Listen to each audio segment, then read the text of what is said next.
माझं सोलापूर न्यूजमध्ये आपल्या सगळ्यांचं स्वागत। आज या ठिकाणी सगळ्या रिक्षावाल्यांनी सोलापूरचे जेवढे आहेत त्यांनी या ठिकाणी महाविकास आघाडीचे उमेदवार मला या ठिकाणी पाठिंबा दिला आहे, त्याबद्दल त्यांचे मनापासून आभार मानते। आणि त्यांनीच आज मुद्द्याचं बोला हो हा प्रश्न सामान्यांचा सोलापूरच्या विकासाचा हा कॅम्पेन आमचा आम्ही लॉन्च करत आहोत, पण रिक्षावाल्यांनी मला आज पाठिंबा दिला, त्यांचे मनापासून आभार मानते।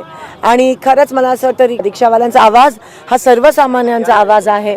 आज इंधन दरवाढ असू देत, CNG मध्ये दरवाढ असू देत, दुष्काळ 13वा महिनाच सगळ्यांसाठी या ठिकाणी निर्माण झाला आहे, कारण का एकीकडे महागाई आणि दुसरीकडे रेशन दुकानात माल मिळत नाही, रॉकेल मिळत नाही, कसं जगावं। आत्ताच मी या ठिकाणी मोहोळवरून येते, तिथे पण शेतकरी त्रस्त झाल्यात।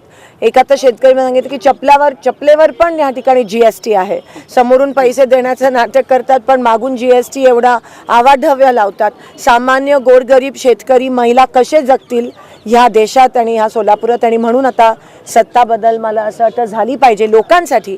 ही लढाई आमच्या सगळ्यांची लढाई आहे आणि ही लढाई लोकशाही वाचवण्यासाठी आहे। रिक्षा कामगार असतील, रिक्षावाले असतील, कामगार असतील, शेतकरी असतील, सगळ्यांना न्याय मिळवून देण्याची ही लढाई आहे। मुद्द्याचं बोला हो हा जो कॅम्पेन आहे की मागच्या 10 वर्षात या सोलापुरात जे भाजपचे खासदार होते त्यांनी काहीही या सोलापूरसाठी केलं नाही। ना साधी पाईपलाईन आणू शकले, ना एक रोजगार आणू शकले, ना साधी विमान सेवा सुरू करू शकले, आणि वर तर महागाई पण कमी करू शकले नाही।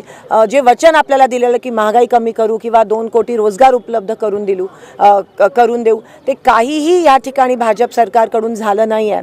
आणि म्हणून आज जेव्हा त्यांचे उमेदवार येतात तेव्हा मागच्या 10 वर्षात काय काम केलं हे ते दाखवू शकत नाही आहेत, आणि म्हणून जो प्रचार असतो त्याचं विषयांतर करून दुसरीकडे घेऊन जाण्याचा त्यांचं षडयंत्र आहे। आज सोलापूरची जनता त्यांना सांगते की मुद्द्याचं बोला, मागच्या 10 वर्षात तुम्ही काय केलं हे या ठिकाणी सांगा, आणि मुद्द्यावर आम्ही त्यांना आणणार आहोत। चिमणी पाडली घाई गडबडीत, पण विमानसेवा पण अनेक असे प्रश्न आहेत, अनेक असे वचने जे भाजप सरकारने दिलेत पण त्याची पूर्तता होऊ शकली नाही। लोकांचा फक्त वापर करण्यात आला मताधिक्यासाठी, लोकांना दिशाभूल करण्यात आलं, आणि आज ज्या लोकांनी त्यांना प्रेमापोटी मतदान केलेलं त्याच लोकांचा विश्वासघात होत आहे। त्यांच्या पोटावर पाय देण्याची परिस्थिती या ठिकाणी निर्माण झाली आहे। ह्याच्यापेक्षा मोठा काय पाप असू शकतो। आणि जेव्हा त्यांना विचारतं की तुम्ही मागच्या 10 वर्षात काय केलं, तेव्हा ते वेगळीकडेच प्रचार घेऊन जाण्याचा प्रयत्न करत असतात, पण लोक आता भोळी नाही आहेत आणि लोकांना पण एवढं तुम्ही वेडं समजू नका।